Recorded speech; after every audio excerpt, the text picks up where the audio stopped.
There's never been a better time than now to stop what you're doing and tune in to Straight Up, TAB Radio's weekly podcast that will guide you through the difficult journey that is the punt. Whether it be racing or sport, the Straight Up team has your back. Now, from the studios of TAB Radio, welcome to Straight Up.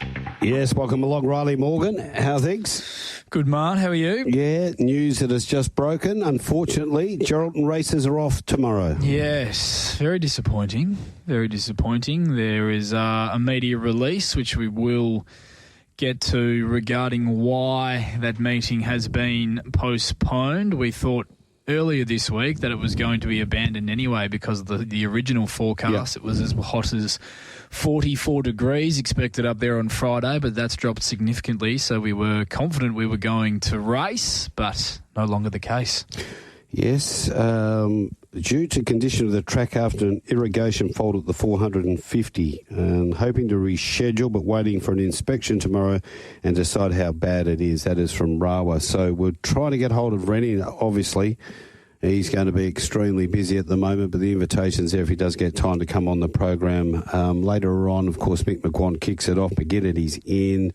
Big look at the meeting at Ascot on Saturday. Good meeting at Esperance as well. So Helen Harding will be along to have a chat about 4:45, I think. We'll be talking to Helen. How'd you go with SJ? Pretty well. Did you? Yeah, he's just let me know. We tried to get SJ on for a little chat a bit later on this afternoon, and he's just he's just said, "Come on." I can't actually say what he said on air, but what I can tell you is that it's his birthday today. Oh, wow. Happy birthday to a good friend of the station, Ines, and he doesn't know whether he's going to have another one. Right. He's in very good form, our man. The little fella SJ. So it'll be good if we catch up with him. We're also going to go down to Bridgetown and catch up with Dennis Russell, president of the Bridgetown Trotting Club. They've got their cup on tomorrow night, so we'll find out what's going on down there. The meetings they've had so far this season, as they always have been. Get a fair crowd down there. They get a big crowd. All the holiday makers get along, and Marty Young, the nephew, just stirs them right up. He loves it down there. He gets them up and about. Because the little tight-turning tracks, the races are so good, so exciting. So it's great to watch and listen to. So we'll catch up with Dennis and see what's going on down there as well. Plenty happening in racing over the weekend. Heats of the Blue Diamond on Saturday at Caulfield. Looking forward to that. It's massive racing down in New Zealand. The Karaka Millions. Group 1 Railway caps it off, the 2 and 3 year old classics down there. Maydan on Friday night. Romantic Warrior goes around at $1.45. James McDonald riding there, so it'll be good to see how he can strut his stuff up there in Dubai. I believe start time over here. It's about 1, I think, in the morning. Very Saturday early. morning. Yeah, Saturday morning. Could You're be right, for McGuinnett, he'd just be getting home. Or cracking open his first one for the day.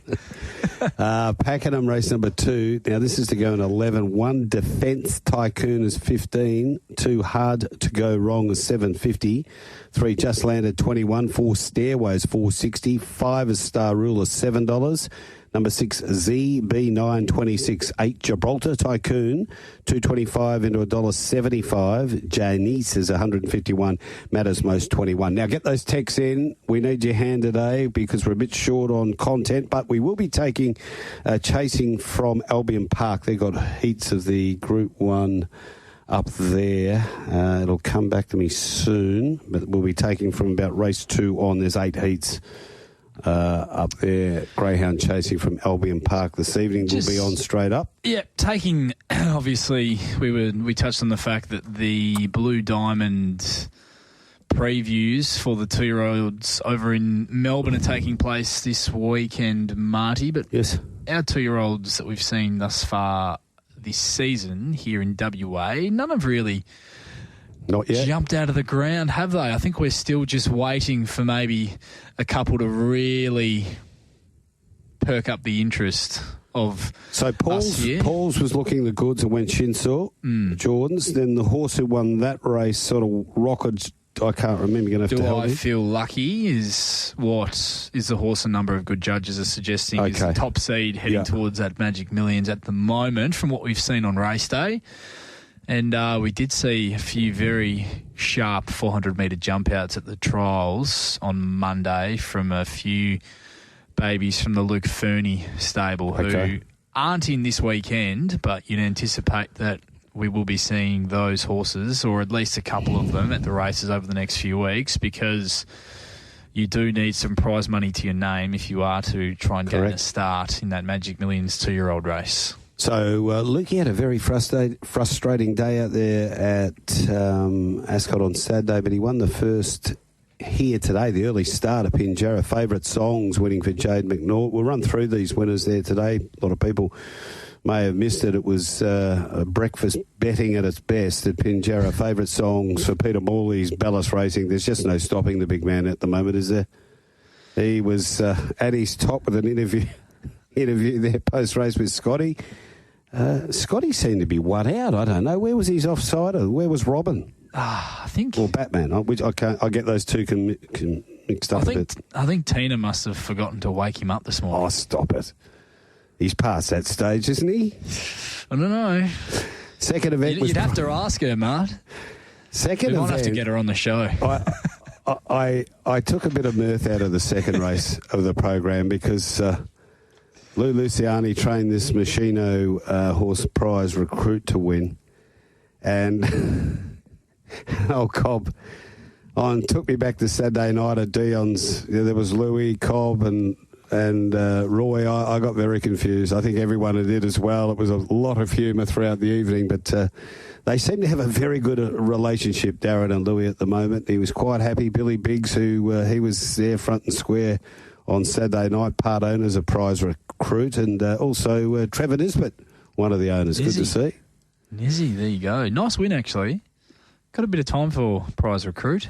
How about race number 3, Vernacular for Uncle Cole and Troy Turner? There's an old combination. Goes back a long way. Yeah, fair old drift in the betting. They didn't know in this race. I think this horse was sort of $7, $8 out to $18 and got the money. Cole's horses either drift a lot or shorten a lot, don't they? There's no in between. And as we're going through them, because I haven't seen them, I'm a busy man and I haven't got time to be watching races in the morning on a Thursday. My God, I've got to do form for this program. And plenty of form. I'm sure you'll have a very in-depth preview for these 9 races that Ascot for us I've actually put the nose into the form bag. Don't worry about that. We've looking forward to done the extra bit of form this week. You could have let me know, and I could have had the week off and could have done your job. Race 4 was the Mike Wilson maiden over the 1500. Max who's Stappen for Misty Baisley and CJP. It's a nice staying type for Misty on the rise. Just only second or third race start today, but it was a tough performance. Yeah, second career start there today, and Misty seems pretty keen that this horse is going to be a stayer in time. But there's some nice... I think there's a win in the first 3, or outside of the winner, the second and third horses are going to be winning races this campaign if they stay up as well. Triple the Chant and Impressive Jewel for Arthur Daly. Race 5, the Lockie Pleasance Handicap. Good on you, Lock. What a stalwart he's been to the racing industry for many, many, many years. And it was Playfair, Nifty Neville and Lactar Robberly combining to beat Miss Santa Claus for Dion and Holly Watson. And Desert Edge was back in third for the Pierce boys. Yes, 100% was a really nice performance from this horse. So Brad actually gave a bit of a push for in our preview last Saturday, Marty. Scratch from Saturday, obviously, to save for this and certainly proved the right move. It was a dominant performance, and this horse would have had to have been 12, 13 lengths off the speed in the run, but just powered home over the top of them. I don't think there was a lot of depth to this field, it can be said, but put them away like a nice staying type on the rise, Playfair. I'll be following him from his performance there today. And Miss Santa Claus, who's still a maiden. Yes. Certainly won't be a maiden for much longer off that run. Well, it is quite likely bred, Miss Santa Claus, by Santos from Cause. Like the naming, well done, Craig. And its win's not far away. Race 6, the Peter McKeon handicap over the mile. And Donna Riordan and Joseph Azapati combining here with No Peer to beat Infuriated. Yes, 3 in a row for this horse, Marty, who's back in some form since joining Donna Reardon's stable. Always showed a bit of ability early doors, but did a bit wrong in its races when it was with Darren McAuliffe. But Donna's clearly worked her out. She's racing super at the moment, and she gave a really nice kick away from a horse I've got an opinion of, and that the market's had a real opinion of all the way through its career. Yep. In Infuriated, and I'd be waiting a little bit for a bit longer before you follow the third horse, Hieronymus Bosch. He's a genuine staying type for Trevor Andrews.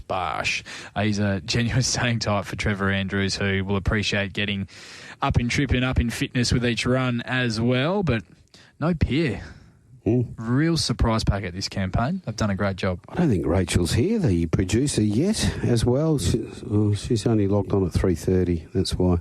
And in the last, the Keith Mullins handicap and Dylan Bairstow, Stevie Parnham, TABradio Omnia.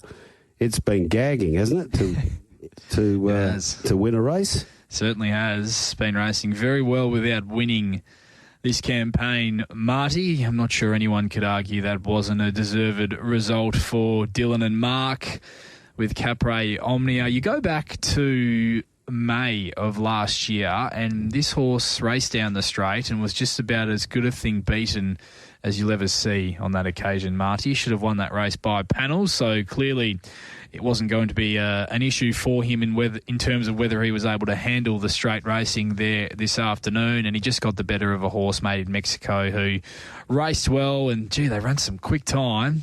They've broken 57 seconds for 1,000 metres down the straight. So Made in Mexico perhaps just being first up, and TABradio Omnia having that race fitness, given how quickly they rolled along on his side, gave him the edge there earlier today. McGuane gets past Brown. They're lifting the pies. They can sense it. McGuane's had 5 bounces. Nearly get another one. Round he goes. In he goes to an open goal. Mickey McGuane, goal of the year. Mick McGuane joins us on Straight Up for this AFL preview thanks to Dankz Furniture. You won't see better than that. With 6 local stores in the metro area, there's one near you. Yes, our favourite time of the week. We catch up with Mickey McGuane. A very good afternoon for Dankz. How are you guys? G'day, Marty. G'day, Rylie. Hope you guys are well. Yes, we're very well in here. Mickey, how are you? Yeah, pretty good, mate. Can't wait to continue to go on this track watch with some AFL clubs. I'm heading to watch the Pies tomorrow. I was at the Western Bulldogs yesterday on the back of the big news about Jamarra Ugle-Hagan. Where is he? What's he doing? How much training is he doing? Will we see him again? There's a lot of questions need to be answered. And at this point in time, I've tried to dig and can't find anything, but there's some serious issues that as a young man, he's about to face. That's what I'm getting told. So we'll have to wait and see what happens there. There's speculation flying everywhere, Mick, regarding the situation with Jamarra, but the overall, I guess, feeling that I'm getting from comments from people that are close to home with what's happening that have been made over the last few days is that he's nowhere near close to being able to saddle up in round one. And for a player with his talent and with his ability, for that comment, or for that, I guess, the understanding of that's where the situation rests at this stage of the pre-season, that's incredibly worrying. Yeah, it is, and that's really concerning when you hear that narrative, because you look at the Bulldogs and with Rory Lobb, who went down back to shore up their defence, you look at their forward line, the potency that it's got with Jamarra Ugle-Hagan, who had almost 80 shots of goal last year. They were the second highest scoring team in the competition.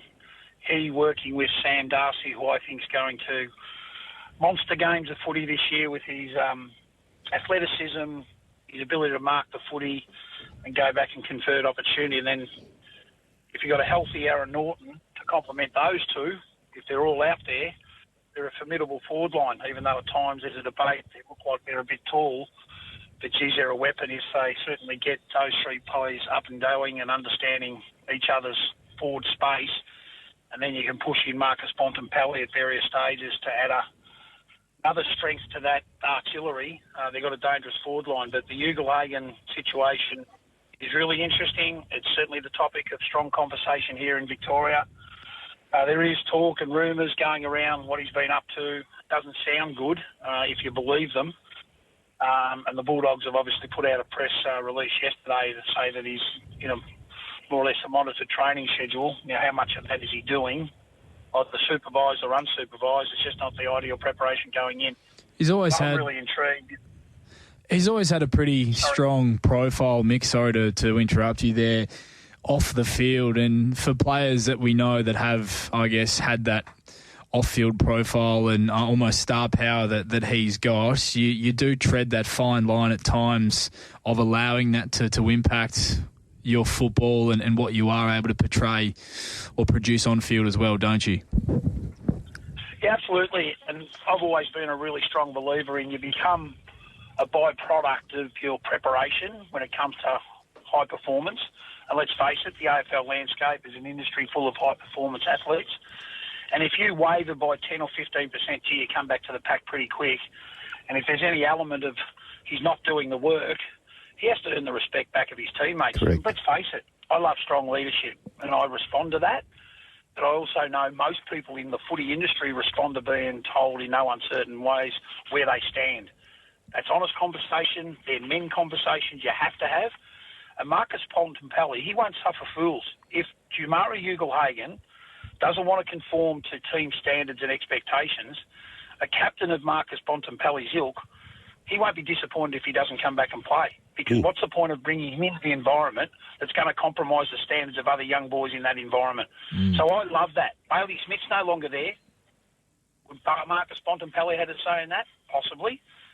And if Jamarra Ugle-Hagan doesn't want to get his act together, his AFL career could be over before we know it. So, aside from Ugle-Hagan, you were at the kennel. Who caught your eye? Oh, they got some personnel up and going. The skipper's leading the way. Gee, I was impressed the way he trained, particularly around stoppage, the brand and the craft work that they did.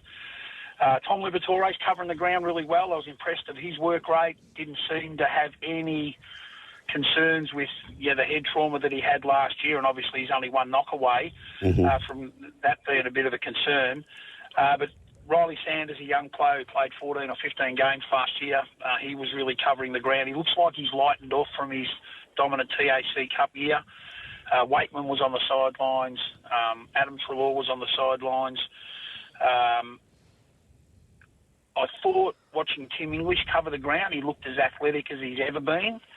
I was really impressed with Taylor Jaray's organisation and his experience and guile that he was providing in terms of instruction and how they wanted to move the ball and set up the ground. And the big surprise for me was the back end of the last year, and it looked like he's taken it the right way, was when Riley West wasn't picked in that final. He's really, in the 2 hours that I watched training yesterday, he really attacked training with the right intent and attitude. So he's come back and obviously wants to shore up his position in the team by training consistently and setting high standards for himself, but also upholding the standards that the team expects of him. Mick, is Riley Sanders, in your opinion, do you think he's going to get a much more sustained run at it playing around the footy this year with who they've got in their midfield from a personnel standpoint? Yeah, well, the one I didn't mention who was running sort of on the outskirts of the ground was Kennedy from Carlton, who they've picked up, who's an inside ball, as we know. He looked fit and he looked strong, as he always does. And I suppose when you've got Bontempelli, Treloar having the years they have, we know that one of their best extractors of the ball at stoppage is Liberatore. I think they've still got to reinvigorate that group and challenge that group with a bit of a different dynamic. And I've got no doubt Sanders can provide that. He's clean, he doesn't fumble, he sort of veers to buy some time on the ball to give himself time to calculate what's around him and then use the ball effectively. So the more he gets exposed to the rigours of men's footy against bigger bodies around the action, I think he's going to develop and evolve really quickly. So I wouldn't be surprised at all, to answer your question, Riley. He does get exposed to midfield minutes above and beyond the games that he played last year. And Harvey Gallagher is the other one that I think they can invigorate into that part of the ground. He played predominantly as a high half-forward, bit of wing. He's got a tank. He played 20-odd games last year, and I think he's going to evolve really quickly before your eyes. So there's got some really talented young players that I think they can expose to that midfield depth that they seriously need. Mick, we've got a few questions here for you off the text line, and we are going to do our best to at least acknowledge or briefly acknowledge them all. One from that Bulldogs training session you went and had a look at yesterday. Did you get a look at Riley Garcia at all, Mick? I thought he really came on last season for the Doggies. That's from Jason. Yeah, Jace, he's certainly training with good intensity. I haven't seen them once, so I can't give you a detailed summation in terms of how he's tracking, where he'll play, etc. But we know that he's very highly touted in terms of what he provides. He played just on a dozen games last year, and he certainly provided a different look, particularly from an uncontested sense. He's got a fairly good balance of winning his own footy, but also gets into space and wins uncontested ball as well. So I think he's something that they should continue to look at. He's got an attribute where he can hit the scoreboard, which I admire and love in players. We know Waitman is their preferred number one small forward who does like to jump and mark it, as we know. But Garcia, these types of boys are going to put pressure on for other players in that part of the ground. Anthony Scott's the other one who's probably looking to get back into that Western Bulldogs team. Had a frustrating year last year, only had a couple of games. But I think Garcia, if he continues to evolve, which I think he will, and Anthony Scott can get back healthy again, those two boys can certainly play in that forward 6 or forward 7 to add forward 50 pressure, that front line pressure we talk about that's so important considering how the teams now press aggressively to cover exits. It's all about what happens at the coalface to make sure there's no easy exits from the opposition. Keep getting those texts in on the Retrovision text line, 0427 789 571. Looking back to your Pies, Mick, we've got one off the text line from Zach who asks, afternoon boys, if you had the time to ask Mick, who does he think are the second and third tall defending options at the Pies behind Darcy Moore? That is the main query for them at the moment, in my opinion. Yeah, it's a fair point because they've missed Nathan Murphy. He's back at the club in a welfare role, I think, or an opposition analysis role as well. But looking at their list, we know that Maynard probably is suited to be the third tall in that part of the ground who can play small. Quaynor, who's very hard to beat one-on-one, we know that. But the one that surprised me, and I can't wait to get to Collingwood training to watch their session, which is going to be about a 2.5 hour to 3 hour session, I'm led to believe. Reece McManus has been pushed to that part of the ground. They're trying to mould him into the Nathan Murphy lockdown defender who's got good speed. He's got a good aggression. He's improving every time he goes out there, I'm led to believe, in one-on-one situations in a new area of the ground he has to master. You've got Frampton, who, against various teams, can play against the opposition big monsters, but also if they don't want to go Cameron and Cox as the ruck combination, considering they've got Membry, McStay, and also Myercheck to be in that forward half conversation, Frampton, they could rejuggle down back, and Frampton could be the relief ruckman because of his inclusion in the team as a defender, but he also can be used as a pinch hit ruckman for that 5 or 6 minute period to give Darcy Cameron a spell.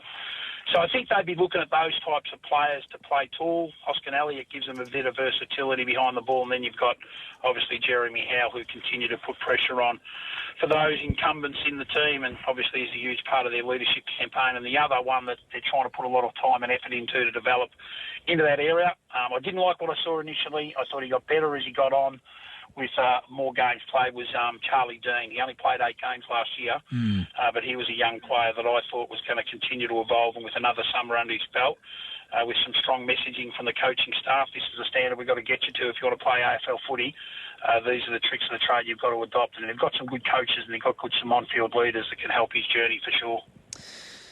And we've got Bluey who's asking Mick how you think Jake Stringer might fit into his new side. Geez, not a fan of the GWS forward line. It's Bluey. How Jake Stringer will fit into his new side with so many egos in that current forward half. Well, you have to fit in because that's an area of the ground of being selfless and working for each other, because there's no use being beast or honeypot. I remember down at St Kilda in 2006, boys, as an assistant coach, and it was always really challenging to understand forward craft when you've got Nick Rewalt, Justin Kazitsky, Aaron Hamill and Fraser Gehrig. Quite often they sort of want to be the number one, and more often than not, they kept and continued to work to the same area as turf. They'll see ball, get ball, and all of a sudden, instead of 1v1s isolated, it becomes 3v3s or 4v4s in the same area of turf. And it just didn't work. It was frustrating from a coaching perspective, and at times you have to realise that someone owns that space before you do, so work for each other, not for you. And I think that's going to be the challenge for the GWS team. We know they scored last year. Jesse Hogan was a beneficiary of that, and they were a very high-scoring team. I think they were 7th best in the competition by memory for points for, and that was on the back of the revelation of Jesse Hogan's form. Toby Green, we know, had a down year, particularly early in the season. We know he can hit the scoreboard. And as we know, last year with Stringer's performance at St Kilda when he kicked over 40 goals, we know he knows where they are. But providing that he gets fit, he'll certainly do some damage because they'll play him. There's no question about that. They wouldn't have invested in him to play VFL reserves up there at GWS in his new environment. They would have challenged him strongly, and I know Adam Kingsley would. That's the way he coaches. That's how he tries to get his message across. That feedback's going to be exacting and honest. You do the work, we'll give you the reward, and that's where Stringer will be. He'll play forward. They certainly didn't. They had a few personnel issues in terms of their form at stages last year, the Giants, in that front half, and they were still able to get as deep as they got. Marty, you think of Toby Green, didn't have the most prolific season that he's had in his career to date. A player that you and I both really liked, Callum Brown, the season prior, the Irishman. He went off the boiler a little bit last year as well. So there's certainly still some room to improve that front half at GWS heading into the next season, I would think. Yeah, absolutely there is. Green, we're talking about as a sort of a third, fourth forward. He still had 77 shots at goal. Like, he kicked 44-33. So we know he can hit the scoreboard, and Jesse Hogan with his 77. He had a fantastic year. We know that Aaron Cadman, and I've seen this kid from his Ballarat days, out of Darley, young product in that environment, not dissimilar to Zach Butters. We knew they were going to be AFL players. And Cadman, I reckon, is the one young player that's going to take the game by the throat. As a young boy, played 23 games last year. He did kick 30 goals. And the most impressive thing about him, he certainly finds the ball in the forward 50 really well. He took 31 forward 50 marks last year. You compare that to Jesse Hogan, who had 102. Some would say he's got a fair way to go to bridge that gap. But let's face it, he was generally playing the second or the third tall fiddle alongside sort of Hogan, or if Riccardi was there. They know they've got a swingman in Himmelberg if needed. I know they want to shore up their defence and use him down back. And he's been quite good since he went back there.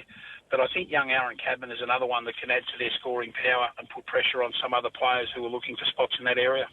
Mick, I just want to go back to the kennel if I could. The Western Bulldogs, just going through their draw, they've got a pretty good draw. When you look at it, the teams that they play twice are Brisbane and GWS out of the top 8 from last year. Then it's Fremantle, Essendon, St Kilda, North Melbourne.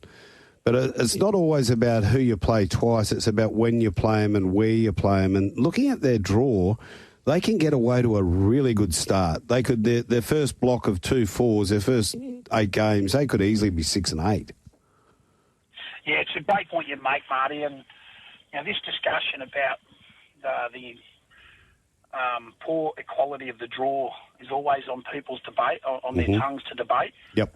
And it's right, because you can be gifted a top 8 spot on the back of playing some teams that have struggled or not quite as good in their list or their development stage of their profile, and then all of a sudden you get others who are in that what you'd call the window of opportunity, and they're coming up against some better teams around them. They can lose 3 or 4 or 5 games by under 10 or 12 points. They're close, but they don't win and they don't compete for finals.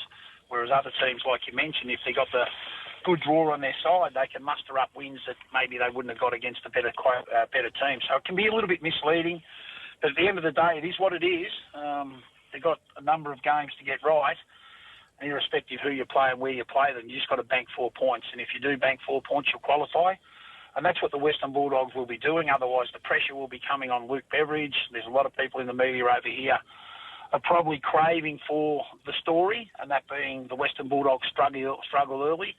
And you watch the narrative shift over Luke Beveridge's tenure as the Western Bulldogs coach. He'll be certainly put under pressure by some in the media outlets, either on television or in print media. Mick, you know Luke a lot better than us, and we know that he's quite irrational, if you're a bit erratic, the way he sort of coaches with team placement, etc.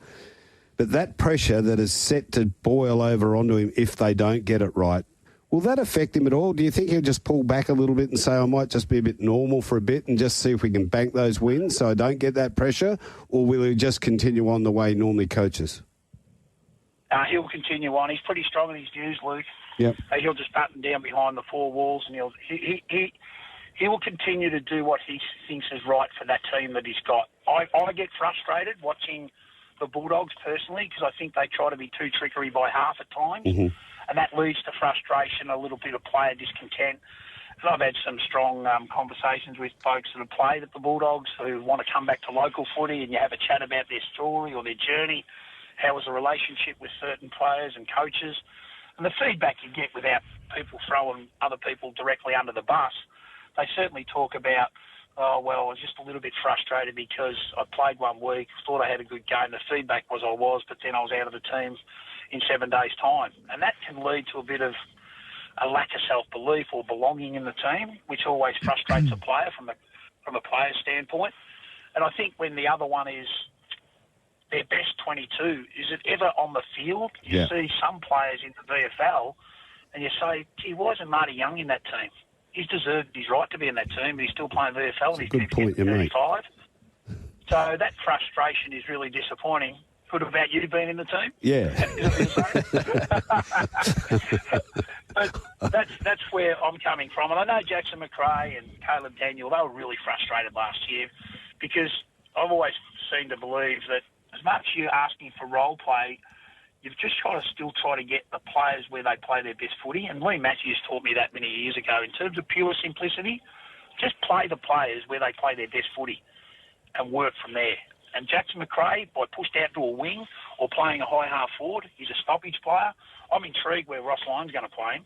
I'll guarantee you one thing, I bet you he's in the centre bounce at the stoppage because that's where he plays his best footy, and then he just hunts the footy. Then he accumulates the footy from that point. And if you're asking him to structurally to play shape or get in front of the ball to come up, to saturate, to get back in, he hasn't got the leg power to do that. So I'm really intrigued to see, one, what happens with McRae, and I reckon McRae's left because he just probably lost faith, the coach has lost faith with him. St Kilda are an interesting case, aren't they? And I know we probably don't have too much more time, but there's really mixed, strong opinions on where they can get to over the next 12 months, Mick. And I think that maybe I'm a little bit more optimistic in terms of where I think they can get to next season than some others. Yeah, I'm intrigued too. One thing I do know, their performances will be back on the back of defence. And from there, that's where their counter-attack has to come, and they'll have to continue to evolve their ball movement at speed. I was a little bit flummoxed listening to some critics last year to say they're too slow or patient with the ball. Their ball movement was quick last year. Yep. It's just their entry going inside forward 50 really hurt them big time. And I think this is the balance of the conversation. We know they really were strong defensively. I think they were 7th best in the comp. But it was their attack, like 15th for points for. Can you play finals footy purely ranking high in defence without the offensive overlay? And I just think they've got to get a better balance. How to defend the ground, that's no question. How they attack the game and then score, that's where I think the challenge is for Ross and the personnel in front of the ball to get right. But more importantly, their ball users when going inside forward 50. That to me is pretty critical in a game of footy. Hey, Mick, we've got Pakenham coming up. We need the Kilmore tips, but we've got to talk to you about what happened yesterday at Carlton. What's your take on it? In relation to Luke Sayer stepping down as the president. AFL involvement, hacking, or the situation says it was compromised. I've always been a believer, Marty. If you haven't done nothing wrong, you don't walk. Yep. I'll leave it at that. There you go. Now, before we let you go, Mick, are we getting involved at the Butcher's Picnic? Kilmore. Yeah, Kilmore tonight. I think in race, what race are we up to now? Well, the second. They're into the straight for the second. Okay. In race 3 on the program, this is an intriguing race, so watch the market closely here. Numbers 1, 2, 3, 4 can all win. So I reckon the market will be pretty compelling. Number 11 was off the charts earlier this morning when prices went up. This horse trialled really well for Chris Finozio. His team's flying at the moment. They bet $11. It won't be that now. Was into about $2.50, $2.60 when I last looked before I come on air. Number 1's a big query, goes well. Number 2's will derive great experience from its first up play. And number 4, there's a bit of a wrap on this horse as well, and it's been well backed. So box them up in the Quinella or Exacta or Trifecta. I reckon you'll get a result there. Race 4 in the program, I'd suggest stay out. Very difficult affair, just not sure what's going to happen there. 4 and 6 are the 2 leaders. Does 4 hand up to 6, and if 6 happens to find the front over the short trip of 16.90, it's top pick.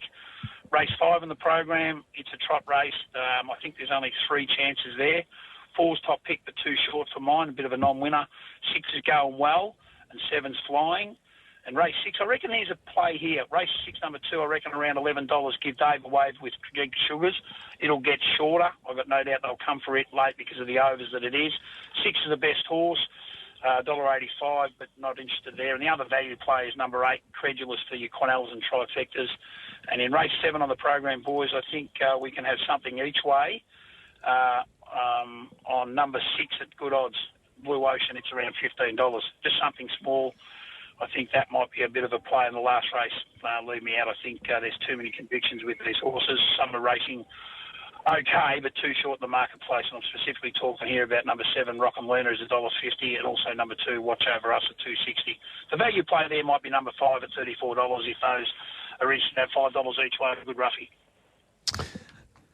Thanks, Mick. Looking forward to hopefully seeing a few of those selections get the money. What did you call it? The Butcher's Picnic? Yeah, Kilmore. Got it? Kilmore. Mick gets it.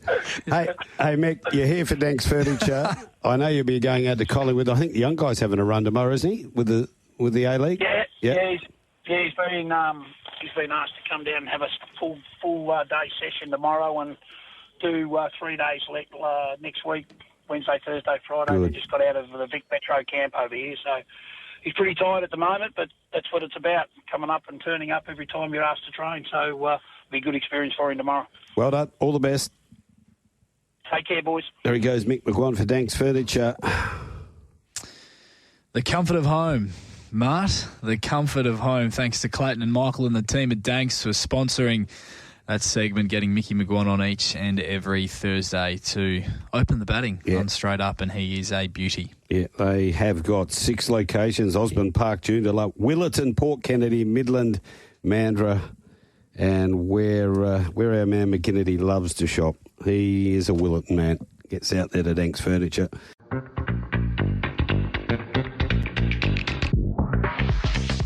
The Perth Racing Preview is where the Straight Up team finds you the winners, and here's the Straight Up team with their preview of Saturday racing from Ascot. Yes, the Straight Up team, headed, of course, by McGinnity's in. G'day, Bradley. Oh, hello, Martin. Hello, Riley. G'day, Brad. How are you? Yeah, wonderful. Outstanding. Yeah, you look at the heat. You're a heat man. You love it, don't you? Thanks for noticing. He's gone with the grey shirt today. Yeah, he's got a. Wasn't going to mention it being radio. You didn't really have to mention it. Where angels fear to tread, Mart. You can see where he's been. But on Saturday, it's a shower or 2 clearing and 30 degrees, but a chance of 0 to 2 mil of rain, and the old wind would be swirling around, northwesterly, southwesterly. Take your pick. Looks pretty mild, the breeze in the Ascot region rolls, so okay. Hopefully a nice fair enough deck. It's still enough sort of day rail at 5 metres. Nice even track, hoping for, like it has been. So it's on pace until otherwise? Oh, always. Okay. That's a life rule, Mart, not just a racing rule. You know him too well, Mart. Yeah. 33% first around the corner, isn't it? Is that something like that? That's a bit off. Where have you pulled that from? Depends what corner you're going around. I like it. We're into the territory of just blatantly making up statistics. If you want to go down that path, then I'll just lead the way. I'm pretty good at it. It gets you the presidency, apparently, Ross. So. Oh yeah, come on now, do not get political. Don't start. It'll erupt. I tell you. And on a political station. Okay, I wish I was. Now, what about that? Did you hear that from Retrovision? $400 cashback. New air conditioner. How good is that? Group 1 Mords. Outstanding. You going in to get one? Today and tomorrow. We had a texter on Sunday who said, I take my old air conditioner in, the old Bon Air, the Kelvinator or something like that, and you give me 400 for it. He said, I got 3 of them. It's 12. To be fair, it's not a bad idea if it works. But look, don't know what sort of response you'll get. Yeah, Morty. You're pushing it in on the wheels. Those ones you had to put the water in the old days. Oh my goodness, they weren't that good, really. That was the highlight of my Sunday morning. That text. Righto. So what about it? Is Scenic Blast Day in reverence to the great horse. I think he's still with us, isn't he? Is he going to be out there on Saturday? He normally puts in an appearance. He normally pops his head in every year, doesn't he? And looks as good. Arguably as gets better and better looking every year. So heard this year he might be saving himself a week to go and see Big John. Wow, they should have lined it up. Yeah, Duppy's already texting about the big fella. Rachel's in. He's happy to have a fume here, the Duffster. Why is there all this hype around a rather obese Englishman whose personality is eating Chinese takeaway? It's just as bad as the Mauler still having a segment on the show. You guys would be better off promoting Wesley's tweets because at least they're nice to look at. Well, he's back as well. He's back in his domain. Did his solitary confinement. He got 7 days off on appeal. He did. He got it back to 7 days. Trump said, TikTok, you're back for 90 days, and Wes, you're back for 90 days too. Oh, he's thin icing. I think there was a couple during the week that was pretty close to the mark. So, is he a chance to be the next president of the Carlton Football Club? If recent form is what we're going off, then I think he'd be at the top of the list. All right, potential candidates. Your thoughts on the Scenic Blast at this stage? The race itself. Yeah, the race itself. Yeah, great little field assembled and an intriguing race. There'll be plenty of divided opinions, which is what we like. 100%. I concur. Okay. Magic Millions plate kicks it off, and of course we're here for Magic Millions, so hop on magicmillions.com.au. West is best, Feb 2021. What about the news that broke yesterday? Did you hear this? That the Italian stallion, Giulio Santarelli, is doing like an Andrew Bensley out there. He'll have his own desk, headset, microphone, and when you go and pay, $55 for one, it'll be in here, McGinnity, and tell us why you just paid $55 for that son of Grunt. And then to come along with that, they're going to have Meandering Mart. No. Walking around the sales complex with a microphone in the purple Tab Touch shirt, the hugging one, Rolls, you know the one. Meandering's in here. I know the one. I think everyone that went to one of the Racing on the Road shows knows the one. Ezra's got it now. Never seen. It's a bit short. Never seen so much baby oil used for one. So, no, we'll be in here. I think you're away at the time, and I think we can announce this too. Russell Collette will be doing Straight Up for a couple of gigs while... where are you Rusty. Going? Where are you heading off? The land of the rising sun. Wow. Just for a little... Bit of snow skiing or something. Yeah, a bit of a hit-and-run mission. Okay. Outstanding. A few Sapporos. Okay, half of Australia's up there, so you're not going to be lonely. No. A very popular destination. Have you ever been there, Mo? No, I don't think I'll be going there either.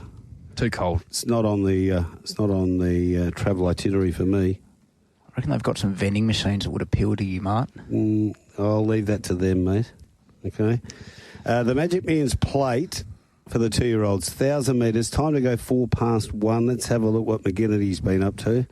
Hold My Wine is $5. All Bang, 51. Bundaberg, $4.60. Call Nick, 17. Spec. The General's Son. Now, Harrow gets involved here. What's he up to? Harrow. 10 into 7, the General's Son. Just Walter John is 20. Who's Talking, 51. Hard Solo's 19. Girls on Fire, $4.60. Pony Up, 11. And Love's Talking, 6. So not a lot of action, not a lot of direction for us in this 2-year-old race. Yeah, the one horse early the punters were keen on off the trials was the General's Son. They got stuck in early. That was that the $10, so we had a $250 there. Plenty of $300 bets at the 8 and at the 7, so they've kept coming there and got involved. The General's Son. Call Nick Eastern States Pro money, a couple hundred each way at the $23. Aside from that, yeah, as you said, Mart, pretty stable and quiet betting affair. Yeah, a few 2-year-olds that have certainly shown enough at the trials here. Bradley, very impressive was De General's son in that most recent trial win. He settled off them in the run. It was a relatively slick heat. He gunned them down late like a pretty professional, smart 2-year-old. My slight concern with him is that he did miss the start in that trial quite profoundly, and he also missed the start in his 400-metre jump out that he contested prior to that as well. So you don't leave yourself much room for error over the 1,000 metres if you are going to be missing away. So that's my slight concern with him. But he was very impressive in that recent trial. Excuse me. Hold My Wine is back from a break. Was really good on debut behind a very nice 2-year-old in Stride Away, then pulled up with Genuine Excuses at his most recent start. He didn't wear the blinkers in that most recent trial, and he worked home pretty nicely late over the concluding stages. I don't think he's a star 2-year-old, Brad, but I think he's a horse who's going to be competitive wherever he goes. He's got some tactical speed as well, despite the fact he has drawn wide. And yeah, maybe just a couple of Bundaberg, this is a half to bit of merit. Recent 400-metre jump out was good with the blinkers going on, but does have that tricky barrier to navigate on debut. And a couple of other efforts worth noting. Call Nick, I thought, went nicely in that 400-metre jump out behind him, given a much softer time of it, and has drawn much better here in barrier 3 for Donga O'Donnell. Girls on Fire was 3 deep the trip on debut and kept coming, and Loves Talking in her most recent 400-metre jump out sharpened up with those blinkers applied. Looks to have some speed, and that low draw's a big tick. And given how some of Luke Fernie's 2-year-olds have been jumping out, you can anticipate some very aggressive tactics, I would think, Brad, over the 1,000 metres with Jade McNaught booked to ride. Certainly one I could entertain, one of a few. Market hasn't moved enough for me to really form an opinion in regards to Le Punt, Mart. One I'm thinking will get to, I'm thinking it might even get to 20s, maybe even 30s late. Maybe I'm just hoping is Pony Up. That's one I liked. Yeah, I like the debut performance was actually pretty good. It was probably as good as I think Bannard, if I'm looking at the right race, which there are plenty of people who want to follow. Then the trial happened with the blinkers on, bit of intent there. Mm-hmm. So yeah, a bit big to like there. Big price late I'm hoping for, so I can have a little sneak each way snip. How would Big Paul go with Big Bosch? Couple of old Englishmen. He'd outstoush Big Bosch. Oh yeah, get Boshy. I like they should. That's what I would do if I was from a marketing point of view. I think the big man would like to spend a bit of time with him. To talk about the divided opinions there, Marty's De General's son. For me, it was a very nice trial, but very unsure what it beat, and thought it was pretty much full bore. So that's a little bit of a concern, but plenty of punters disagree, as can be seen by the market move. Girls on Fire? Really nice debut, tough effort, professional effort, 3 wide, no cover, has to be respected. Barrier 8 that you don't like?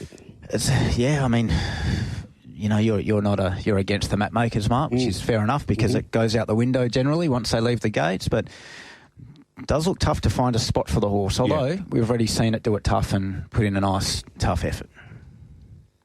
You got something from Retrovision, 0427 78957. Well, you're champing, I can see it. Yeah, we got some real negativity on the text line this afternoon. And what about? Bosch, what a load of crap. What has the world come to? Well, there you go. Not everyone's a winner. Oh, no. You know, I can't please everyone. I like his outlook on life. Big Donny's great. He's positive in regard. He gets a little bit of stick. We all do in life, and he handles it really well. He's a positive man, and he's got a positive outlook on the socials, and he prefers to bring people together, and I'm in that camp. You're that way, yeah. BT says he would love to see an eating contest between Bradley and Big John. He'd have you covered. I'm not sure. A KFC bucket versus succulent Chinese meal. That would get me involved. Yeah, it didn't get you involved. I reckon it would give you a chance. If that was the meals of choice. And one here from the Mauler. He's clapped back. Who, the Mauler? He's not happy with the Duffster. Oh, hang on. How's Mart's phone not just... Hey, boys, the Duff keeps potting the Mauler, but only throws the odd tip out. Not a full day. What about a tip-off for a lunch or a cold box of Swanee D? So the challenge has been laid. The challenge has been laid. A sub-tipping comp going on here. I've got in the first, by the way, the Mauler's gone race 1, number 1, Hold My Wine. Rumour going around he'll be on another network tomorrow as well. Around 1 o'clock, the Mauler. Right. Which network would this be? 882. Can't be. Is there a Crime Stoppers segment on somewhere? Or a beer drinking appreciation course. Bellis Racing, we won the Cup handicap. We know you won the Cup, Peter. We're well aware of it. An early nomination for Trumpet of the Year. Is she? Have a look in there. Is she awake? I know she's not doing a lot. Our girl Rachel. No. I think that's taken top seed at the moment for trumpets. She is. The Bellis Racing, we won the Cup handicap. God, come on. He'll be out there again with the Cup on Saturday. Good on you, Pete. 2,200 metres. And he hasn't got a runner yet, has he? One Alaskan. Gee whiz, this is short, isn't it? $2. Did open up $1.85, so it'll be interesting to see what happened with the betting there. 2 Beats of War, 14. Star Rating has been spec, 15.13. Long Jeans, 5.50, 4.80. Proper Money, Mystical Man, 7.50 to 5.50. Striking Fella is 18 to 17. Magic Whistle, 7.50 out to 11. Big Swoop, 16.20 into 14. And Heaps of Moolah, 81. Mystical Man, Mart. Local pros, keen. 300 at the 7.50. Another 300 at the 7.50. Eastern States Pro Money each way, Big Swoop rolls. ESPs. The ESPs are back. Aside from that, it's slim pickings. Yes. ESPs are back. ESPs. Makes my Thursday. Like vegetables in my fridge. Slim pickings. Yeah, Alaskan. With you there. The Alaskan does look incredibly well placed here, back into a 60 plus. It's been racing in much stronger company, bumping into types like Rocking Society, So War and Profit and Power at his last few. And this, you wouldn't suggest this is the strongest of 60 plus staying events, would you, Bradley? Despite the fact that he does have to carry the 60 kilos, he should lob a lovely spot in running, tracking the speed. I don't think he was suited back to the 18 last start, so I like the fact he's back to the 22. And this, you would have to think, does look his race. He's just not at a price I want to be backing him at the moment. What does get your rolls? With these staying races, Brad, I'm always... generally. With these staying races, I generally am a little bit more hesitant cautious, than what I might be if I liked one at the even money over a shorter trip. Horse at odds, I think, can run a big race is Big Swoop, finding the front.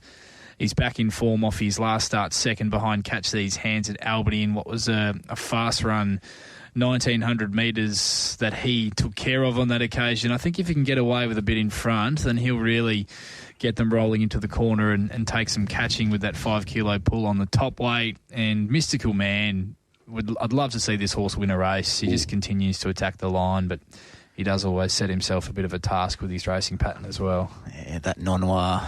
The old concern.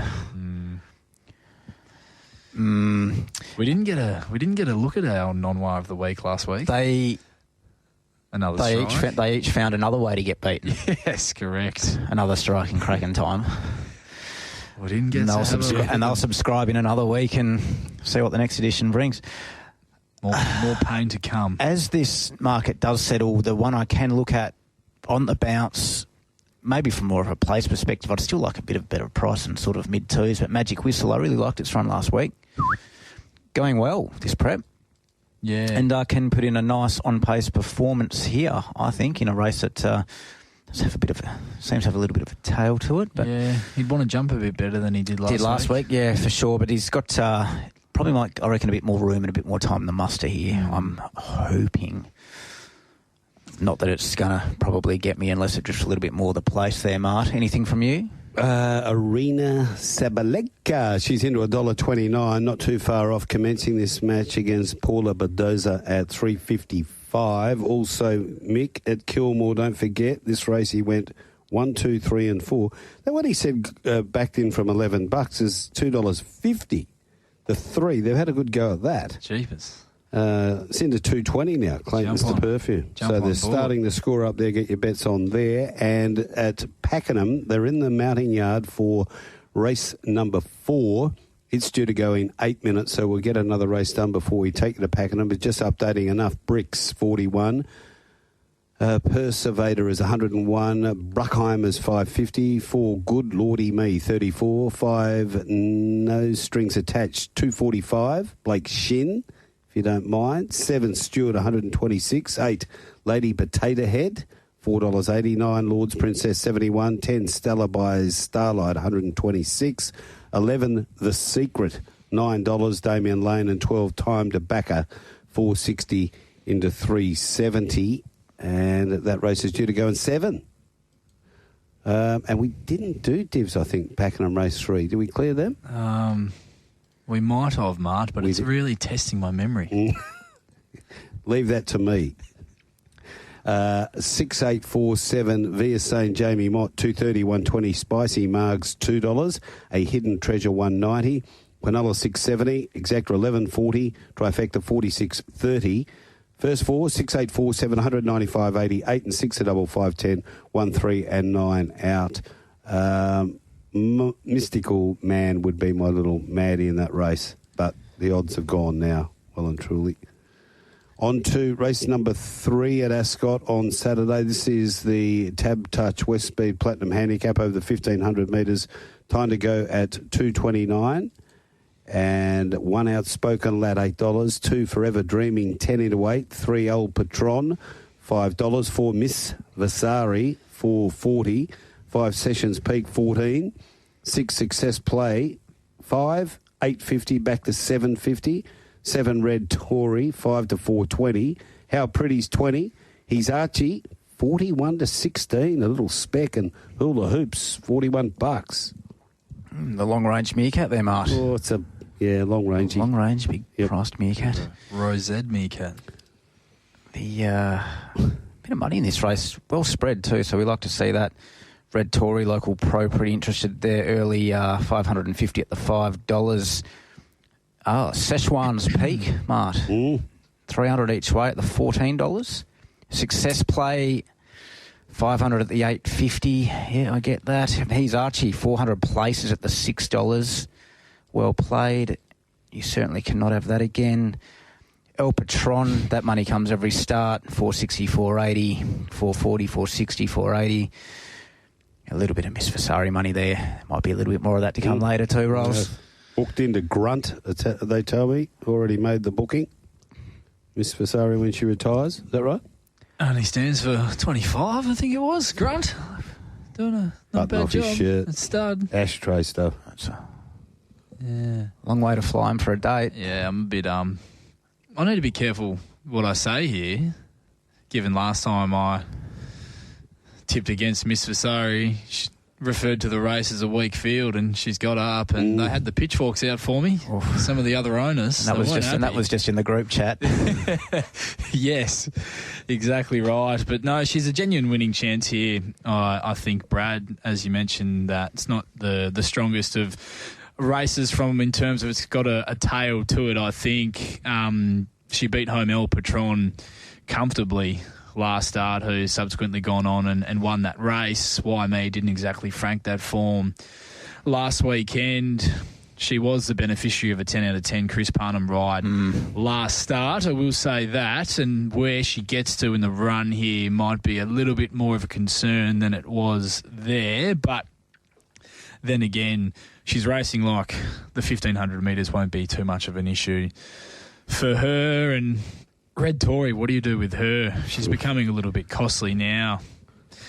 but it was a much better effort without those earmuffs off the 7 days last start. She hit the line in the best last 200 of the entire meeting. What was a very, I will say, slowly run race behind Bold Hero. They're likely to settle at the back and make their runs together, I would have thought, Brad. And I've got respect for horses like Success Play, Outspoken Lad. They're just sort of grindier types, and I think if close enough, I'd back Red Tory, Miss Vasari to finish over the top of them if within 2-3 lengths on straightening. So I found this a very tricky race to attack with any real conviction. For mine it'd be much easier to attack if Vasari had like gate 3 and I could just as an owner have a punt and cheer and hope it's sticky. Do you sneak forward in a race that doesn't have a heap of pace and maybe find a spot, or do you get back and trust the fact that she's got a pretty good turn of foot and could go through them?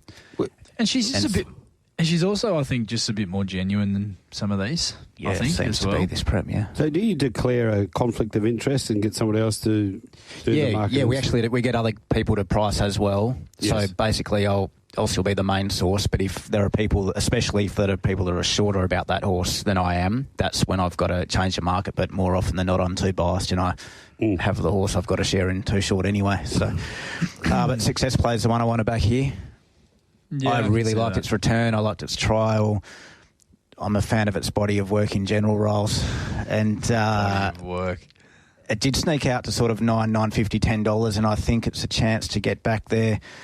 And that's probably where I want to play. And Vasari is the other one I do want to back. Yeah, leave me out of this one from a tipping perspective. Happy to cheer home the great mare, Miss Vasari. But just one I wanted to touch on as well. Struggling without that cough button today. Forever Dreaming, going super this campaign, brings, I would argue, probably the strongest form to the table, but just don't like the fact that pads go on for the first time mid-prep and she loses the senior jockey, so that's my slight knocks with her. Okay. Do you assume Troy Turner had the choice? That was my line of thinking. I could be off the mark. Potentially. Yeah. Maybe, yeah. Or maybe they wanted the claim. Take a bit of weight off its back. The good news for you, the mauler has aligned himself with Miss Vasari, so he's... Did you say the good news? He's searching for a big one. He's 0 and then he's 1, so he's moving the right way on the graph. Has Duppy put his tips in yet? We going head-to-head? Is that this week, or do we need some... No, Tipping the Dup might be on the same horse. Dup's taking his time. Okay. He says he's already marked down all the Mauler's tips, though, in his spreadsheet to compare because he would have just tipped the 9 favourites. Got an axe to grind, the Dup, doesn't he? He's getting a bit coming personal. for my man. Yeah. Look, I'm going to warn you about one here. Just be very wary about El Patron. The old confidence-boosting win. They can often go 2, 3 in a row. I thought I heard you say you're not a big believer. I'm not a great believer in confidence in horses, no. How do you know? But apparently everyone else talks about it, so I've just joined in the chorus. Yeah. How do we go with Mick in that previous round at Kilmore? He went 1, 2, 3, 4. The 6 is one, so that sort of put a it happens. fly in the ointment. Yeah, I'm not having a shot here, but you go to Pakenham night meeting. Like Blake Shin will be riding in New Zealand on Saturday, right? He was riding in Hong Kong on Sunday. How blessed are you that you can just go to a race meeting and watch the talent, watch his talent there to get that horse home over the concluding stages. You got Damien Lane riding in the race as well. You can just pop down to Pakenham and watch these guys, some of the best in their trade in the world, just going around on a Thursday night. Oh, I feel the same way when I walk into the studio and work with you, Mark. Yeah, thank you very much. But that is just gold watching him there getting to work on that horse. It didn't really want to put the head out, and Blake said, I'm going to make you win. Shinny. Yeah. And if you hadn't caught up with the news too, Zach Purton broke Dougie's record last night with a double at Happy Valley. Congratulations. He now, I think it was 46 group winners he's ridden in his 1,814 up there. He's ridden every group race on their calendar. He's won.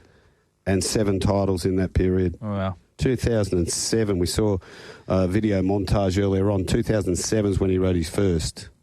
So it's been a very good journey for him up there. Now, well done to him. Jared from Scarborough says, sorry, lads, I've been late tuning in and missed the first few tips from the Maylands Mauler. Could you please read them out for me? He's been tipping the house down and I love his mail. Duppy's got him. But anyhow, it's race 1, number 1, Hold My One. And race 2, number 1, Alaskan. Race 3, number 4, Miss Vasari. And he can open the batting here. He's going race 4, number 9, Rocking Gem. So he's just away from the favourite Silver Eye here. Lexington City in the Glenroy Chaff. How are yours? 1,000 metres over the time to go 3 o'clock is $10 into 6. Silver Eye, $4. Under influence. Scratching mark. Yeah. Yeah. 15. Big deductions. Vels, no. Vels Cecina's 5 to 480. Capray Omnia. Now, do you think they'll back it up? Anyway, No, 16. would surprise me. Miss Flirtatious, 13 to 6. Hang Glider's been 850. And not a lot of love for Rocking Gem either at 460. You're not meerkatting me for Miss Flirtatious. The old half your price job. Yeah. Didn't you see it? Yeah.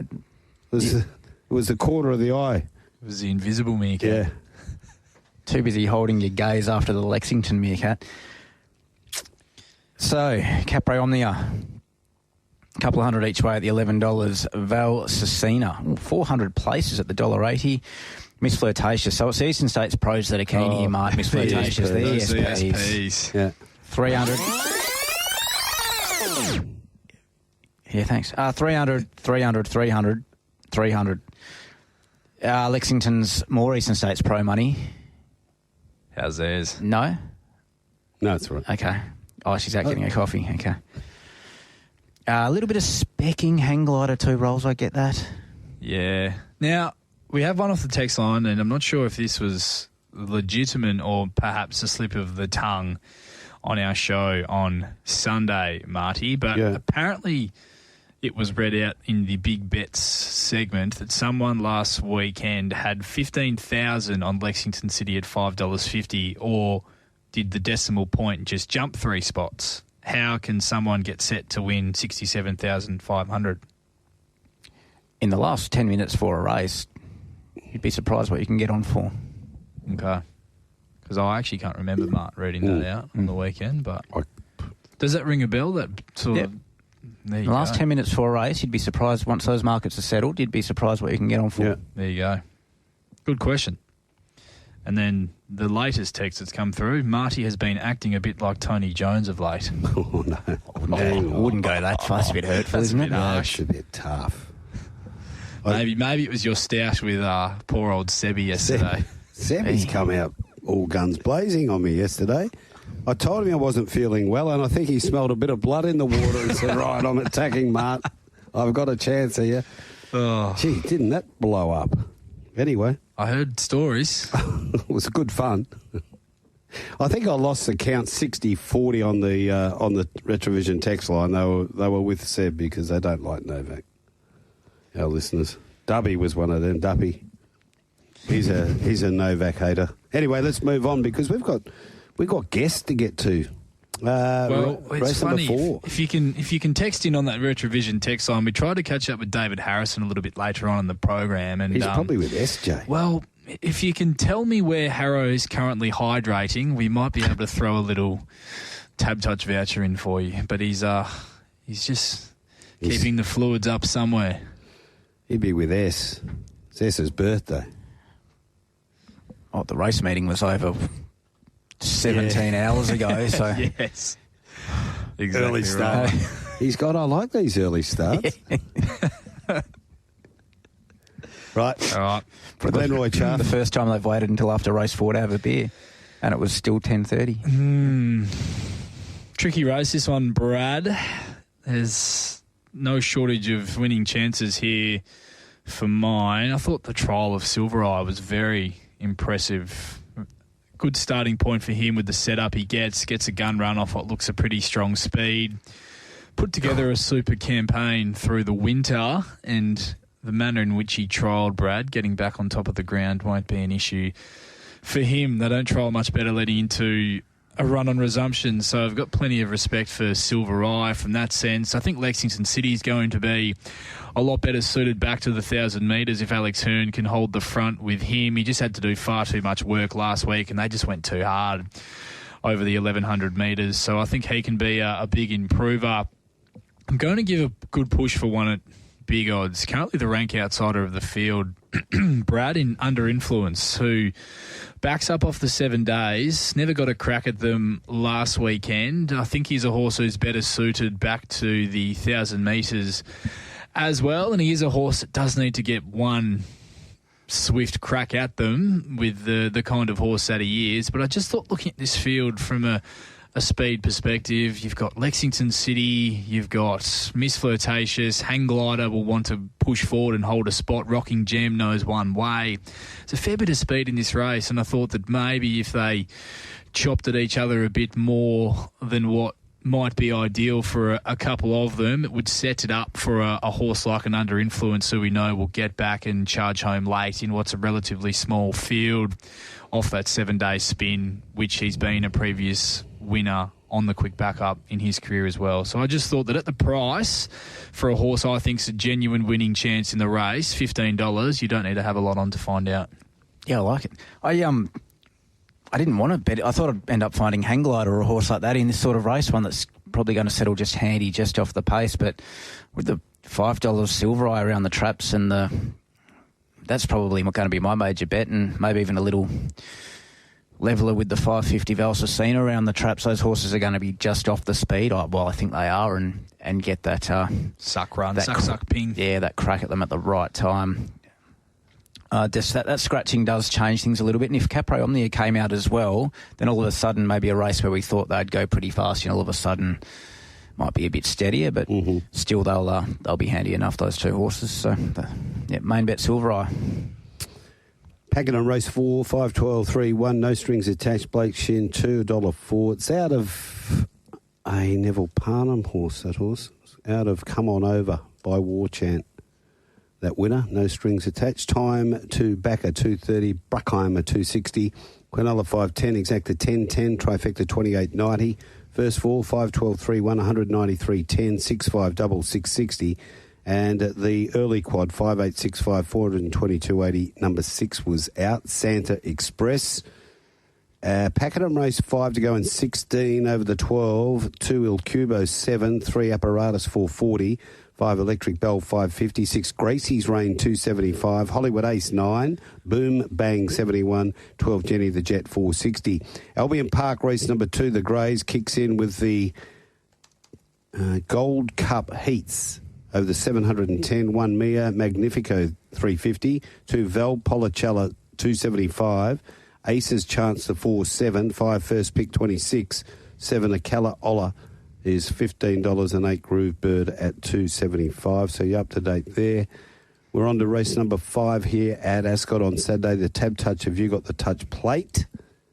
And it is over the 1400. Time to go 335. Horcrux. $3 into $2.65 after opening at $2.50. Battle Commanders 26. Mean Machine. $4.46, $5.50. Noah Quintilli is 11 into 9. Timeless Gem, 12 into $7.50.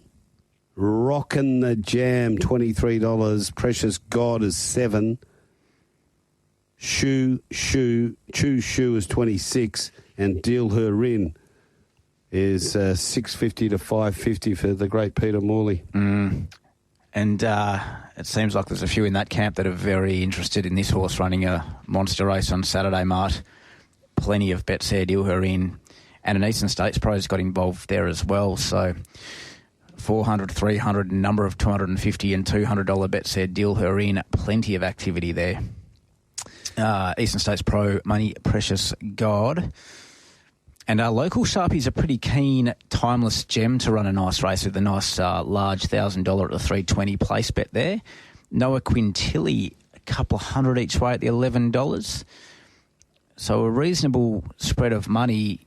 Rolls, fair to say Horcrux is not seeing a lot of it at this stage. Neither is Mean Machine. No, it was a dominant win last start, Horcrux, but I guess there are some perhaps questioning back to 3-year-old company, rising 4 kilos straight up to the 1,400 metres. It does look a bit more of a task for him, but he's likely to lead this on his ear, you'd think, once again, and that's where he's done his best work in his career to date. Some nice horses here, Brad, I think.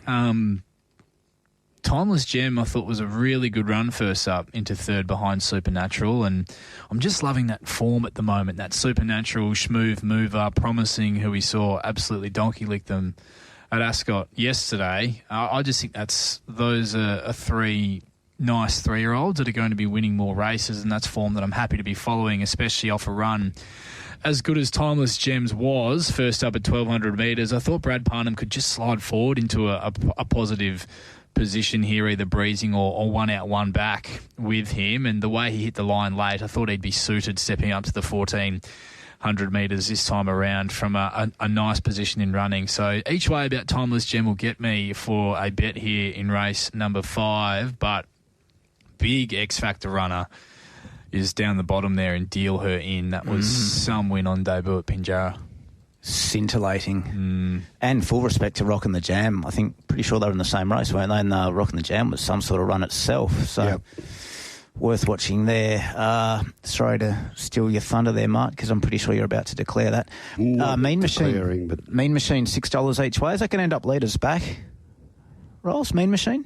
Might end up leaders back. I'm thinking good horse to be on the back of, and just hopefully it's got enough pace to hold that sort of spot and follow it all the way around and peel off and ping through.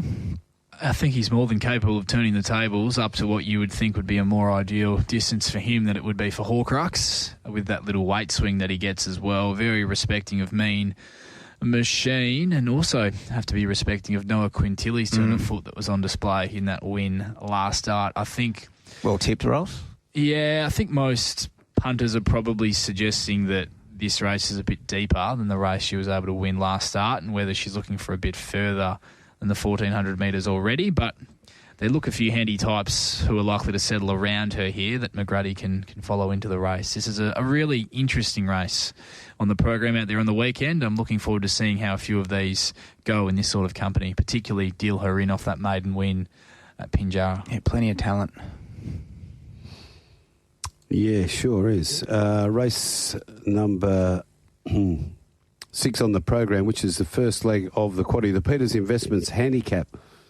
Time to go at 10 past 4 over the 1,800 metres. And for Retrovision, let's have a crack at the Retrovision text line. Oh, there's a bit happening on this. You get $400 if you take your... no, it's not. Sorry, you get $400 off them. Yeah. The Dutch oven's waiting. Dutchy's here. He's starting to get a bit hot, is he? He's frustrated. Duppy v. the Mauler wouldn't see a battle this thrilling unless Matty French and his genetically deficient Wish counterpart had a tip-off. Brad will get that one. If Duppy loses, he should have to join the Mauler for a beer in Claremont. No, I'm not reading that bit. Fake owner Morgs, I'm referring to me, praying for the great mare's downfall. But... I've let him off because Brad has already used the term body of work as a reference, which has wound me up enough.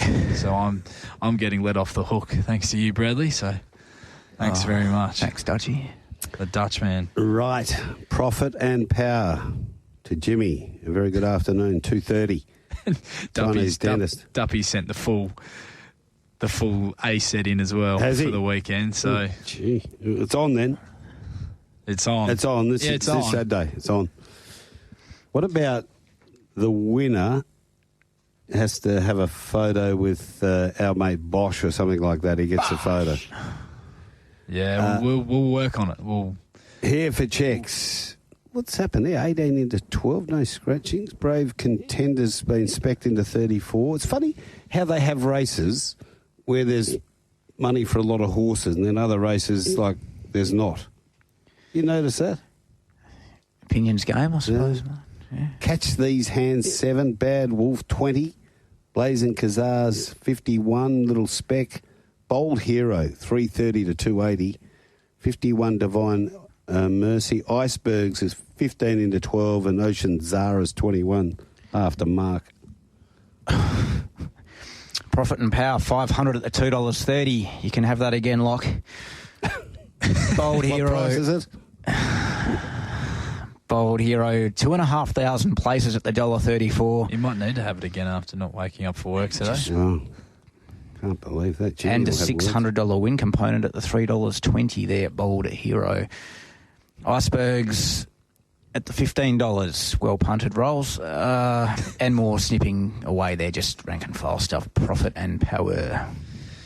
Yes, another really good setup for the favourite here, Brad. Profit and Power, if he can kick through to lead once again, which you'd anticipate he will, from barrier 2. He's back to a 66 and doesn't look to be an overly strong 66 in terms of the races that he has been contesting. He just had to cop some proper pressure from Hifacek, so he put the acid to him a long way from home.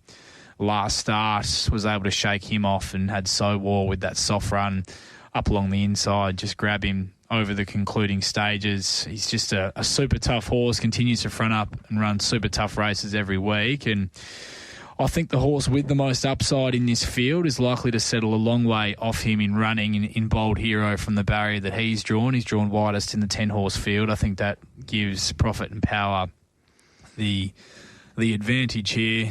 Just a little bit short at the moment for me, Brad. $2.30. I'm hoping for a little bit more meat on the bone, but I am pretty keen to back this horse on the weekend. And I think the main danger is a back-in-form Catch These Hands, who carried 61.5 to victory in a fast-run race at Albany last start. Dropped 6.5 kilos off his back here and can toe-ball the speed from barrier 1. I think off that win, he's back to, if not something, very near his best. Definitely ticking along nicely. Like a time bomb. How's Dougal going, Mark? I've got him for the weekend, which is going to be a challenge. I just came back to Simon Miller. Hasn't had a winner for a week. I reckon he's ready to erupt again. Big weekend for Simon. Yeah, the reason I mentioned Dukes is because I've not a lot to discuss about this race. I'm pretty happy to watch it go. We've got people on this text line who are genuinely enthralled in this Duppy v. the Moor tip-off on the weekend. And Paul from Palmyra is asking if we can get both sets of tips up on Twitter so we can follow along. Well, there you go. Okay. Yep. We'll do it. We'll sort it. We've got the Maulers. What's he done in this race? Maul, I've dropped off him a bit. Where did we get to? We got to Rocking Jammies with Choo Shoo and then Profit and Power. With your Mauler. So race number 7, the Mrs. Max handicap over the mile at 4:47. Oh, you know who loves a Mrs. Max? I tell you what I do. I wouldn't mind one right now. Who else? Big John. He wouldn't leave a tooth mark in them. They just get swallowed. Are we getting him on? Oh, we're trying, mate. Are we actually trying, or is that just just saying that to shut me up? I'm still working through Liberty Valance. Just remember that job. You can't give a busy man too many jobs. Red Sun Sensations 12. 2 Sensational is $3 from $4.20. They have gone bang here. No scratchings applied. Ginger Green is 11 into 9. So War 13 to 12. Yarra Lay as 5.50 to 5. Heskett 18. Above the Peg 21 into 15. Profit Pocket always going to get back 6.50 into 4.80. And the Spruker $8. Some betting in this race. See, that's what I'm trying to say to you, man. Yeah. You won't. I didn't argue, Mark. I know that. I don't like to argue with you. Get your bets on and backing them. A, because I'm a peacemaker, and B, because you get a bit surly. You start reaching over at me. Yeah, all right. Come on. Sensational. Pros keen early, 600 at the 420, 400 at the 420, 500. Oh, at the $3. Oh, you can have that again, champion. Ooh. Profit Pocket 400 at the $6. East States Pro Manny Yarra Lee 400 wins at the 550. Ginger Green, there's enough snipping there at the bigger price at the $10, $11 local Sharpies and the ESPs, Mart. The ESPs, yep. And a little ESP snip, Red Hot. Red Sun Sensation up the top. Yes. No, I'm pretty keen here. I love the return to racing from Sensational. Was a super performance up along the fence in what was a pretty muddlingly run. 1,400 metres. I loved how he trialled prior to that leading in, and he should take great benefit from that run with a 1.5 kilo swing on Jamarra Lee here for that defeat. I think he's the better suited of that pair, stepping up to the mile here as well, Brad, and can lob in a much more ideal spot from the gate for Clint Johnston-Porter here, I thought, and I think he's a really nice horse, Sensational, for a powerful stable who continue to churn out the winners. So I was happy to make Sensational one of the better bets on the program. Jamarra Lee, some will argue, was holding him on the line last start, which I do agree with partially. I just don't think she's as well suited at a mile and worse off at the weights to that galloper here as well. But she's in career best form and should get another world perfect run this time around, so I'm very respecting of her. I just think Sensational is better suited in this race on the weekend. Profit Pocket will lead, I would have thought. Maybe Breeze, but is suited stepping back to the mile. The Spruikers Going Super was just as good a run, if not better, than Jamarra Lee in a slowly run 1,500 metres 2 starts ago and goes around pretty much double the price. So there's going to be some value there for some punters as well. And Ginger Green hasn't had much luck at all this preparation, but should be able to kick through into a prominent position from barrier 1 here. And it's the sort of race he'd win now that I'm hopping off. Yeah, and at least it probably won't be 3 wide this time. It's my opinion on the race is a little bit different to most. I just think I think Sensational's a bit short and they're all too spread for how even this race seems to be to me. I am one of those rollers that thinks Jamarra Lee was holding Sensational pretty comfortably.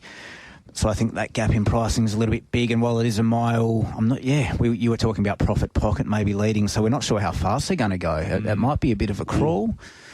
Might turn into you want to be that right horse with the track the first to go. I love the fact that Jamarra Lee got there pretty early and was holding him pretty well. I do have a lot of respect for that win. Would it surprise you to see Ginger Green with Noski on kick through to lead from barrier 1? I wouldn't hate it. If I was on board, I certainly wouldn't hate it. Yeah, I think Profit Pocket might bounce back here, but what would I know? Race number 8, the Scenic Blast Stakes is coming up, but we'll hold that. So short, Mart. We'll hold that because I know. Hey, putters, don't drop off yet because we got some winners over east. The express continues on. We're at full speed at the moment, and we won't let our putters down over the weekend. It'll start tomorrow night. The main event of the day on Saturday, the Scenic Blast Stakes over the 1,200 metres at 5:24. Hot Z, 31.23 Man Crush, 4:45.50. Snowdome, 20 into 15. Triple J around $5. Premium Choice, 6 to 5.50. Ghost 2 Walks, 41 to 34. Norwich, $9.59. Rockin' Rupert, $5.50 to $4.60. Twain's Angel, $5.50 to $4.80. 500 Rockin' Rupert at the $4.60, which you are entitled to again. Eastern States Pro Money Snowdome, including a large place component. 400 places there at the $3.50. 300 Man Crush there at the $5.50. Pretty quiet betting race, actually, Mart. Disappointing. It's a cracking race. Good setup. Plenty of chances, divided opinions, but they're not showing it with their money yet. Yeah, happy to bet here. I love the effort of Twain's Angel in that Miss Andretti last start, and I'm happy to follow her into this race with the setup, lobbing on the back, tracking the speed that's going to charge across in this race through Norwich and also Man Crush. She just never got clear galloping room until it was all too late. Down on the fence there last start, Marty. I went back and watched the head-on vision. Maddie Derrick's only really got her into clear air with 100 metres to go, and loved how she knuckled down late and finished off taking some good ground off those horses that were in front of her through the line. I'm expecting her to get a cleaner passage on straightening with the engagement of Norwich to hopefully just break them up a little bit more with, we know how high speed that horse is. She was extending away from Rock and Rupert late there as well, who is currently shorter than her in the market. He did have to cover a little bit of extra ground in the run there, Rock and Rupert, but for me, he's racing like he's maybe had enough this preparation. Gets 1.5 kilos on Man Crush from that Miss Andretti last start as well. For me, it's an easy bet at the price. Happy to be with Twain's Angel, knowing full well that she may encounter a bit of bad luck from barrier 1, but if she gets a clear passage through, pretty confident she will go very close. Early break in the tennis. Badosa has broken Sabatina and leads to love. And how's Sabalenka? Oh, sorry, Sabalenka. Sorry, Do you want to have that again, champion? Well, for a bloke that's watching it with this much in, I've never seen him so focused on a screen. Well, I have, but it wasn't in a studio. We have got involvement, so now we've got a bit of work to do. So what about you, Scenic Blast? With you, Twain's Angel should have won last start and is the right price to find out. Good luck or bad luck, either way, right price to find out this start. On to the lucky last and a special race. The thank you, John Zukel handicap. Good on you, John. What a service you've been to the racing industry, not just here in WA, Australia, but the world. 1,400 metres. The last defending is 19 to 15. Stylish Lord, 850. Henry the Aviator is 14. Little Silver, 23. Our Mate Archie, 7. Don't Wait for Luck, 10. Flying South, 15 into 10. Sure Knows Something, 850. Sparkle Corner is $10. Uncle Gerard is 18. Memory Parade at 330. And Lyrical Angel at 26. Yes, great spread of money here, Mart. Really good betting race. It's the last. Pros keen early on Sparkle Corner. 250 at the $9. Another couple of hundred there at the $8. Memory Parade 500 at the $480. Well taken. Uncle Gerard, 400 places at the $5 and another 400 places at the $460. It's Flying South's the other one. Eastern States Pros. ESP's, Mart. Yes. Yeah, quite keen on Flying South. There you go.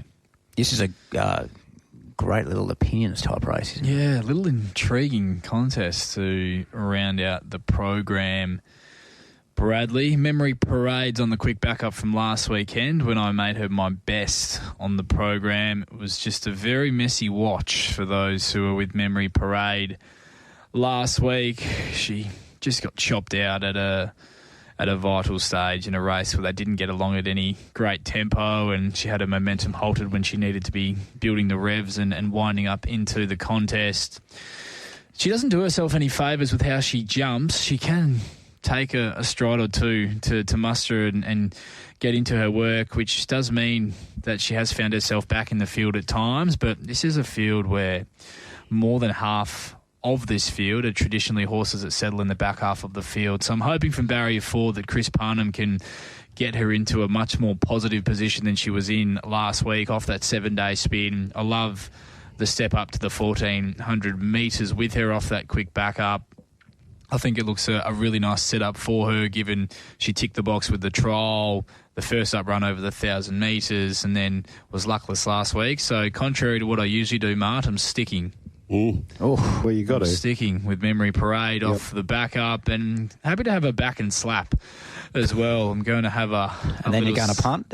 Yeah, a little slap on Stylish Lord, who was such a good run first up into second behind Norwich in a race that's produced some super runs from it since. Hostile Talk, Playing Rio, Kraken Time, Capricorn Man have all come through that race.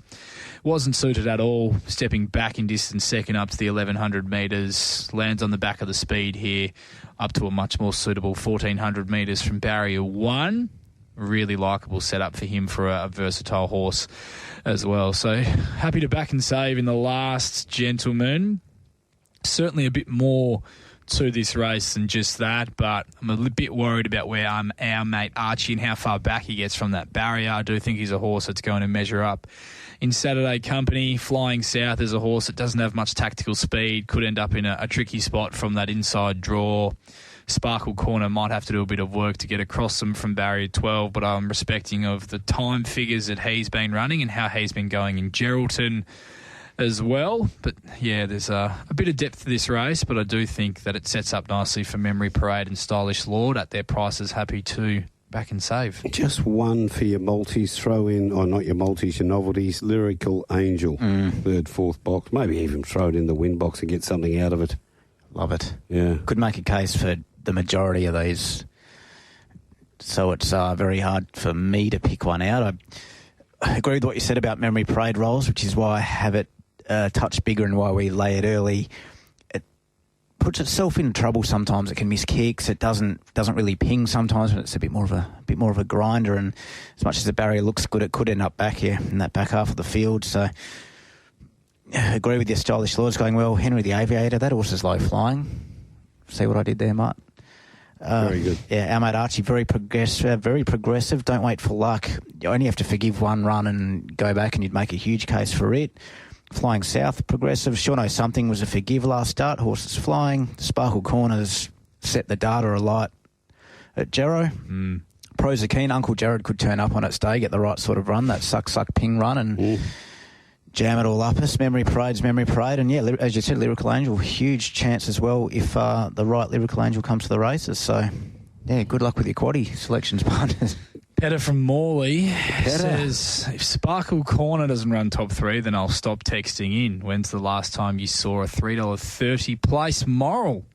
There you go. Well done. Yeah. Now, we've got to get involved there, punters. Mop these up. The last 3 for the baller, he was sensational, premium choice. His best of the day is our mate Archie in the last. There you go. So I'll send you these texts and you can put them on socials. Fred from Fremantle's got a couple before we wrap up here. He's wondering if we can add the peng to the contest and make a real battle royale. A three-way battle. Triple threat match. Probably not my menage of choice, to be perfectly honest. And Fred's also got a good question, is when is Brad putting up a Karrakatta plate market? And can he try keeping it under 5,000% when he does go up? When the noms come out. And thanks for the jab. I've got feelings, champion. I love that. Okay, let's get your best bets, Riley. 4,900%. Here we go. It's good. He's good, Fred. It's quality over quantity, unlike some of our other friends on this program, which I do appreciate. We'd be lost without them. For best bets we love them all. Mart, I'm going to have a little spec in race number 4 on the rank outsider of the field, Under Influence. Yeah, I think if they clap the speed on a bit, that he could, with an unimpeded run, really rattle home over the top. Race 5, Timeless Gem, each way for our good friend and the birthday boy, SJ Miller. Thought that first up run was super. Race 6, Profit and Power, hoping for a little bit more meat on the bone, but I do think if he leads and doesn't get something go crazy attacking him in front, that he'll prove too tough for them. Race 7, Sensational, one of the better bets on the program. Follow that up into race 8, number 9, Twain's Angel, one of the other better bets on the program for mine. Yeah. Like this program more than the last few weeks, Mart, which is... This has been your best for about 3 months. You know, whether that's good or bad remains to be seen. We'll see. And in race 9, Memory Parade, with a little saver on the horse likely to follow the leader in Stylish Lord, who's much better suited up to 1,400 metres. What about your good self? Race 1, Pony Up. We're hoping for a late drift. I'm not taking $11 for late drift. Race 3, Success Play and Miss Vasari. We'll be backing them both. Race 4, Silver Eye, that $5 is appealing to me. Race 5, Mean Machine, the $6.50 round the traps each way is very appealing. Race 7, Yarrowlee at the $6 each way is very appealing. Race 8, Twain's Angel with you there, rolls at the $5.50. Okay. Need to be shorthand to get these down. You rush through them, and I'm sure our listeners have got them all down. 1 or 2 more from that Retrovision text line, and then we've got to get cracking. Yeah, Petter's got his tail up a bit this afternoon. He's weighed in with the place moral, and he's instructing Brad to just watch the trials and put a market up. Have a go. Oh, about what, the Karrakatta? Just watch a few more trials, mate. Yeah, I'll just make up some names. Names, numbers. Half the noms won't have trolled when they come out. Punch them in. Yeah, just make them up. All right, so news from the AO is that Sabalenka has broken back in the third game. So Badoza 2 leads Sabalenka 1, Sabalenka on service. So it's been an enthralling start to this semi-final, Bradley, let me tell you. Thanks for coming in today. You've been quite good. Yeah, thanks.